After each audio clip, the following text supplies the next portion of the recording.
할렐루야. 여러분 오늘 이제 열왕기 하 5장 넘어가면서 아람의 이야기가 나오겠습니다. 아람의 나만 장군 너무나도 많이 들으셨던 그런 내용일 겁니다. 이 아람에 대한 나라를 잠시 한번 설명을 좀 해드리고 오늘 말씀을 계속 이어가겠습니다. 아람이라는 명칭은요, 셈의 다섯째 아들이자 나홀의 손자이며 그무엘의 아들의 이름에서 유래된 겁니다. 수리아인 또는 수리아라고 하는 민족과 나라에 대한 히브리어 명칭이기도 합니다. 그리고 아람, 이 나홀은요, 아브라함은 그 아람 조상 나홀의 형제입니다. 그러니까 아람이라는 이 족속이요, 이스라엘과 그렇게 멀리 떨어지는 그런 족속이 아닙니다. 근데 재미있게도 아람은요, 족장 시대 이후 500년 동안 성경에서 그 이름이 사라집니다. 사라졌다가 언제 나타나냐면은 사울이 통치하던 시기에 이스라엘과 적대적인 관계로 나타납니다. 그리고 다윗 시대에 아람은 이스라엘에게 정복당하고 솔로몬의 세태기 동안 르손의 지하에 다시 그들은 자치권을 회복합니다.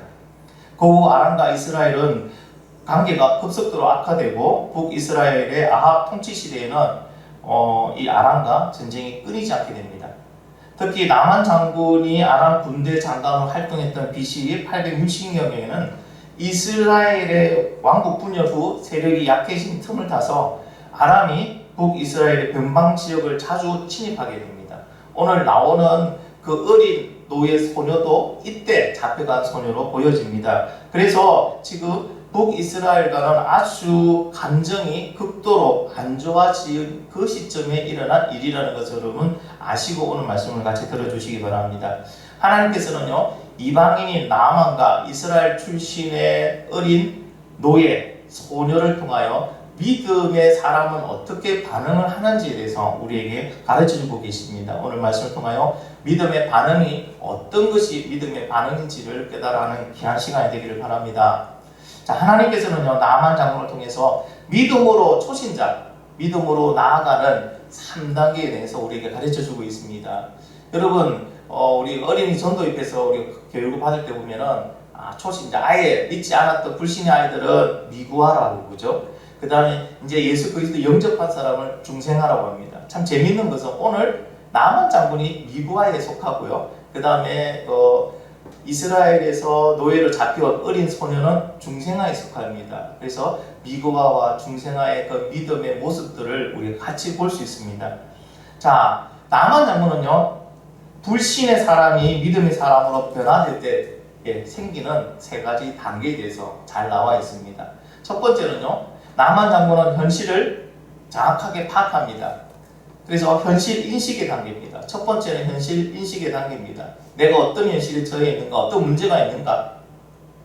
오늘 본문 1절에 보면 아람 왕의 군대 장관 나아만은 그의 주인 앞에서 크고 존귀한 자니 이는 여호와께서 전에 그에게 아람을 구원하게 하셨습니다. 그는 큰 용사이나 나간 한 자였더라. 지금 나만 장군에 대해서 얘기합니다. 근데 재밌는 문구가 있습니다. 여호와께서 전에 그에게 아람을 구원하게 하셨다. 아니, 아람은 이방 나라라고 말씀드렸습니다. 이방인의 나라입니다. 근데 여호와께서 전에 그죠? 아람을 구원하게 하셨다. 나아만을 통해서. 이 문장을 통하여 우리가 알 수 있는 건 하나님은 이스라엘에게 국한된, 믿는 사람에게만 국한된 하나님이 아니라는 겁니다. 하나님은 나아만을 통해서 아람을 구원하게 하셨고 나아만을 거기에 배치시키신 분이 하나님이시라는 겁니다. 그러면 오늘 본문의 모든 과정에서 역사하신 분이 누구라고요? 하나님이 역사하셨다는 것을 우리에게 가르쳐주고 있습니다. 자, 다시 나아만 장군의 이야기로 돌아갑니다. 나아만은 어떤 사람입니까? 명예도 있는 사람입니다. 권력도 있습니다. 능력도 있습니다. 다 가지고 있습니다. 단 하나, 나병 환자였습니다. 그는 모든 것을 다 가지고 있었지만 나병 환자이기 때문에 모든 것을 다 잃을 수밖에 없는 위기에 처한 사람입니다. 그것이 그의 현실이었습니다. 자, 이런 현실 앞에 사람들은 두 가지 반응을 보일 수 있습니다. 하나의 반응은 그 현실을 받아들이든지 아니면 현실을 부정하는 겁니다. 자, 나아만 장군은 어떻습니까? 현실을 받아들였습니다. 자기가 나병 환자라는 사실을 받아들입니다. 여러분, 이 시대에도요, 나아만과 같은 비슷한 환경 속에 살아가는 사람이 많이 있습니다. 다 가졌는데 하나 때문에 모든 걸 잃어버릴 수밖에 없는 그런 환경 속에 사는 사람들이 많이 있습니다. 그래서 여러분 인생마다요 아킬레스건과 같은 치명적인 약점이 없는 인생은 아무도 없습니다. 다 한두 개씩 가지고 있습니다. 성경에도 보면요 이렇게 현실을 파악하지 못하고 현실을 알지 못함으로 망하는 사람이 있습니다. 어리석은 부자 이야기죠. 자, 어리석은 부자는요 자신의 창고를 다 채우면 되는 줄 알았습니다. 자신의 창고를 다 채웠습니다. 그 가득 채운 것으로 이제는 평생을 먹고 놀면 된다고 생각을 했습니다. 그것이 자신의 현실이라 생각했습니다. 그런데 그날 저녁 하나님께서 그의 목숨을 가져가 버렸습니다. 여러분 이것이 인생입니다. 이것이 인생의 실제 모습입니다. 이렇게 모든 사람은요 자신이 해결할 수 없는 근원적인 죽음의 문제를 다 가지고 있습니다. 개개인적으로 가지고 있는 문제도 있지만 인간이 어떤 인간이 가지고 있는 근원적인 문제, 그것이 바로 죽음의 문제라는 겁니다. 근데 여러분 죽음의 문제는요 가상이 아닙니다. 현실입니다. 모든 사람은 이런 인생의 현실 속에 있으면서도 현실을 깨닫고 사는 사람이 많지 않습니다. 모든 사람은 다 죽는다는 것을 알고 있으면서 그 현실을 받아들이고 사는 사람이 드물다는 겁니다. 마치 나는 죽지 않을 것처럼 여러분 오늘을 살아가는 사람이 많다는 겁니다. 나는 괜찮다고 합니다. 내가 해결할 수 있다고 합니다. 여러분 누가 죽음의 그리고 심판의 문제를 해결할 수 있을까요? 누가 그 문제 앞에서 괜찮다고 말할 수 있겠습니까? 결국 어떤 사람이 여러분 복음을 듣고 예수 그리스도를 영접할까요? 자신의 현실을 제대로 알고 있는 사람, 그리고 내가 해결할 수 없다는 사실을 깨닫는 사람이 복음을 받아들입니다. 나만 그 장군이 자신이 나병 환자라는 사실을 부정하거나 받아들이지 않았다면 그 하찮은 노예 소녀의 말을 듣지 않았을 것입니다. 둘째로 나만 장군은요 이제 현실을 받아들이자 현실의 문제 앞에서 간절했습니다. 해결받고자 하는 간절함의 단계입니다.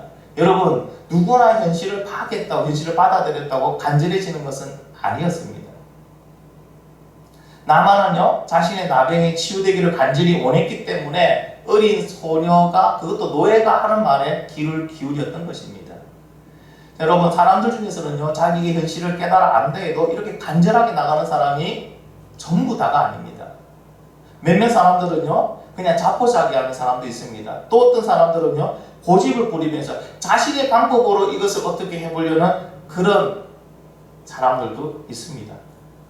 자, 이런 사람들에게는요 복음을 아무리 전해도 복음이 들어가지가 않습니다. 별 반응을 하지 않습니다.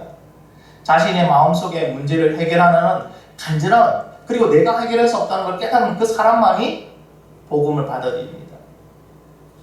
자, 세 번째 나아만에게 있었던 변화는요 행동의 단계입니다.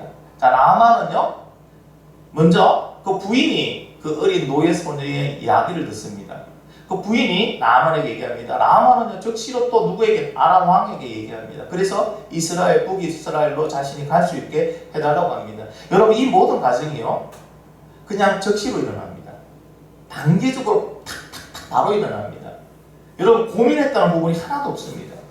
근데 생각해 보면은 이렇게 하기 위해서는요 걸리는 문제가 참 많이 있습니다. 크게는 무엇이 걸립니까? 아람과 북이스라엘은 지금 적대적 관계입니다. 거기에서 여러분 적군의 지금 장군이 그것도 군대 장관이 와서 내 병을 고쳐달라는데 과연 북이스라엘 고쳐줄까요? 얼마 전까지만 해도요 남한 장군은 부하들을 이끌고 제일 앞에 서서 나가서 북이스라엘을 약탈했던 사람입니다. 두 번째 더 큰 문제가 있습니다. 여러분 이 시대는요 각 나라별로 자기가 섬기는 신들이 있었습니다. 그래서 여러분 전쟁이 지면요 신들이 진 거예요. 내 신이 진 거예요. 근데 지금 나만이 어떻습니까? 그 나라에 신이 있는데도 불구하고 이스라엘에 가서 고치고 오겠다는 겁니다. 그거는요 그 나라의 신을 자신들이 모시는 신을 모독하고 반역하는 행위예요. 그 왕을 모독하는 행위예요. 잘못하면 왕한테요 왕을 모독한 애가 왕한테 미움을 받을 수 있는 모습입니다. 그럼에도 불구하고 나아만은요 어린 소녀의 말을 믿고 북이스라엘로 가기를 마음먹고 행동으로 옮겼다는 겁니다.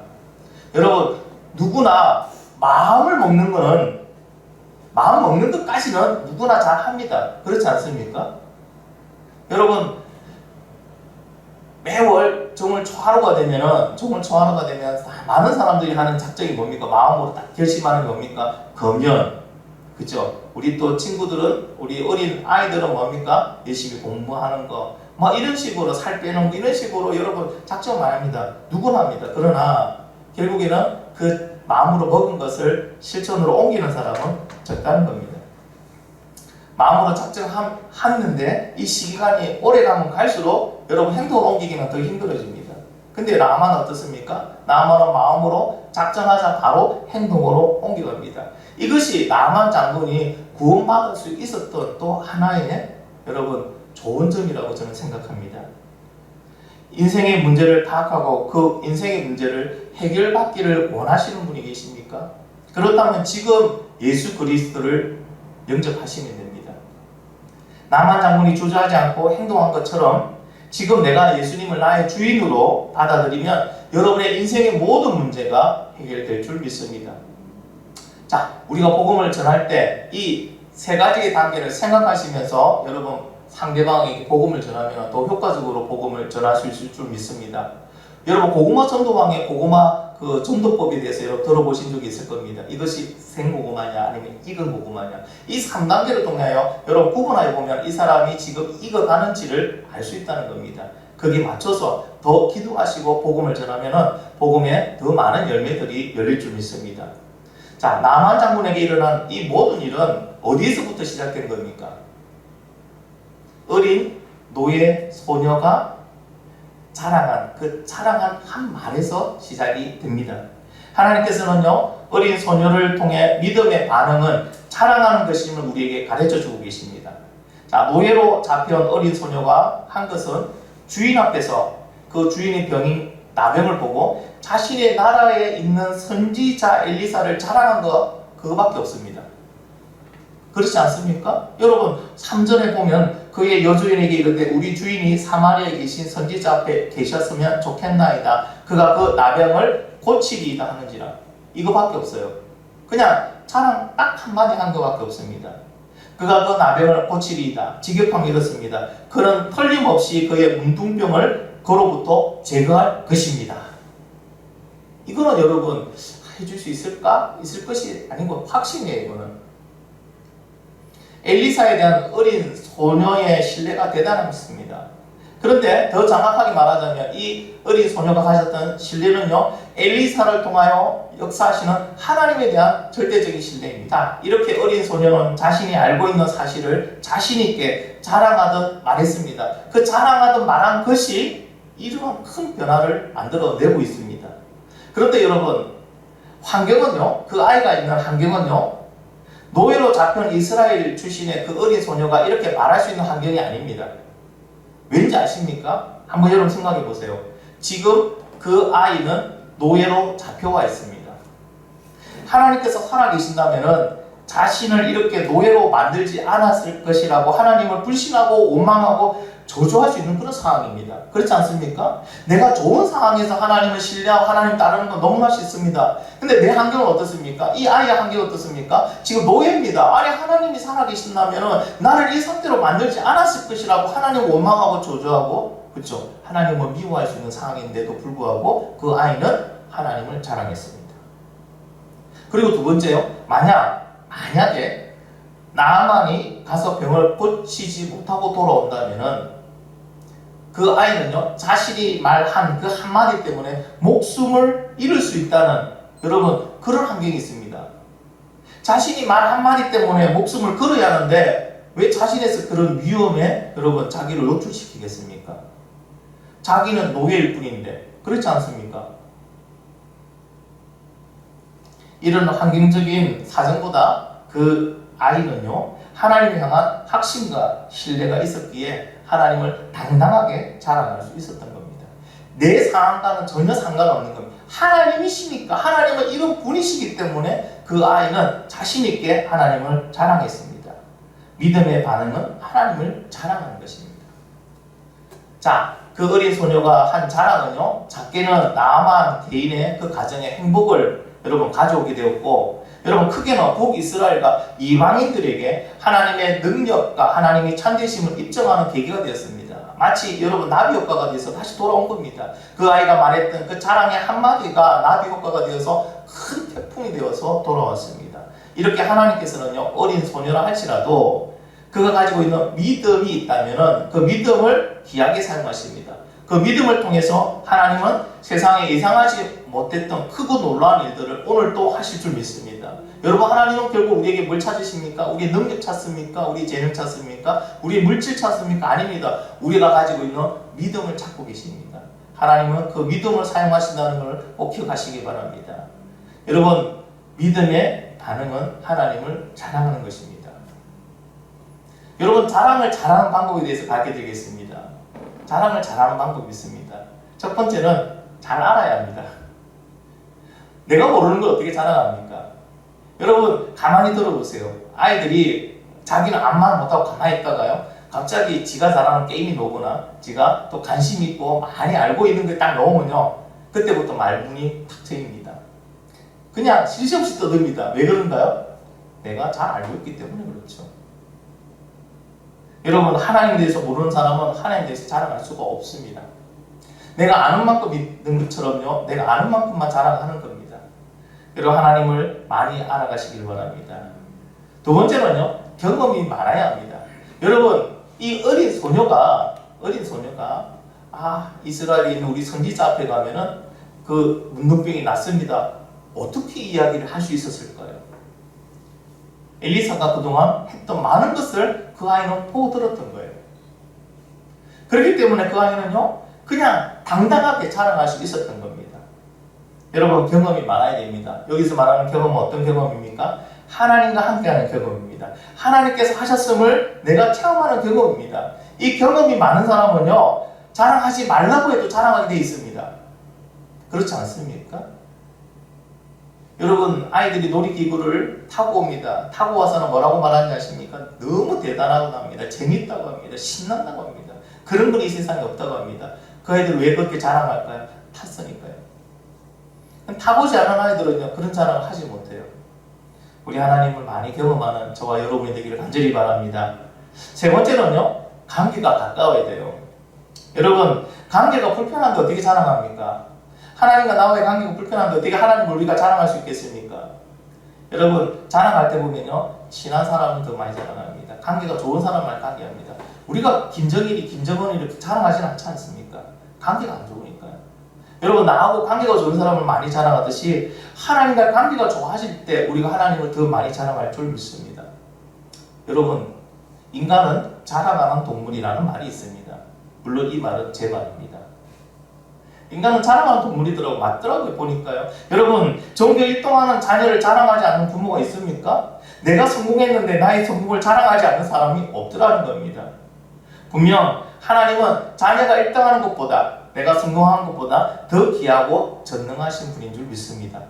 근데 그 하나님께서 나를 구원해 주시고 나를 자녀 삼아 주셨다는 이 사실이 나에게 자랑거리가 되지 않는다?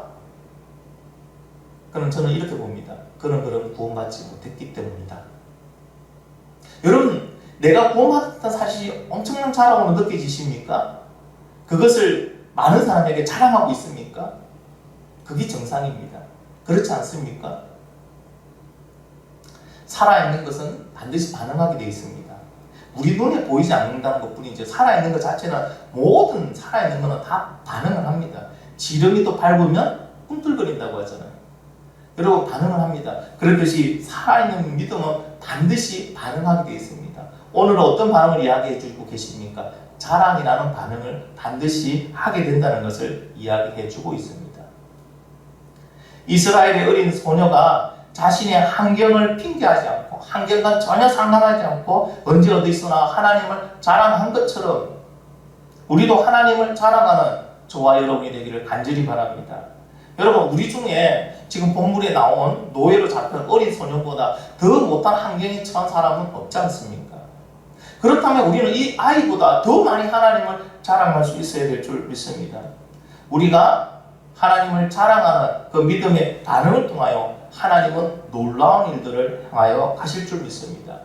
믿음의 반응은 하나님을 자랑하는 것입니다. 여러분, 하나님을 자랑하는, 그래서 예수 그리스도가 그 우리의 자랑을 통하여 하나님의 더 많은 일들을 행하실 수 있는 그런 사람이 되기를 간절히 바랍니다. 오늘 말씀대로 믿음은 하나님을 자랑하는 것이다. 여러분 한 주간 사시면서 하나님을 마음껏 자랑하는 그런 사람이 되기를 예수님의 이름으로 축원합니다. 기도하겠습니다. 우리 한번 같이 기도하실 때요, 나는 왜 하나님을 이렇게 자랑하지 못했지? 노예로 잡힌 어린 소년도 하나님을 그렇게 자랑하는데 왜 나는 하나님을 자랑하지 못하고 있는 것일까? 무엇이 막힌 것일까? 무엇이 안 된 것일까? 하나님 깨달아 알게 해주시고 새롭게 시작한 한 주는 하나님을 마음껏 자랑할 수 있는 사람이 되게 해 주시옵소서. 우리 다 같이 주여 한번 부르짖고 기도하겠습니다.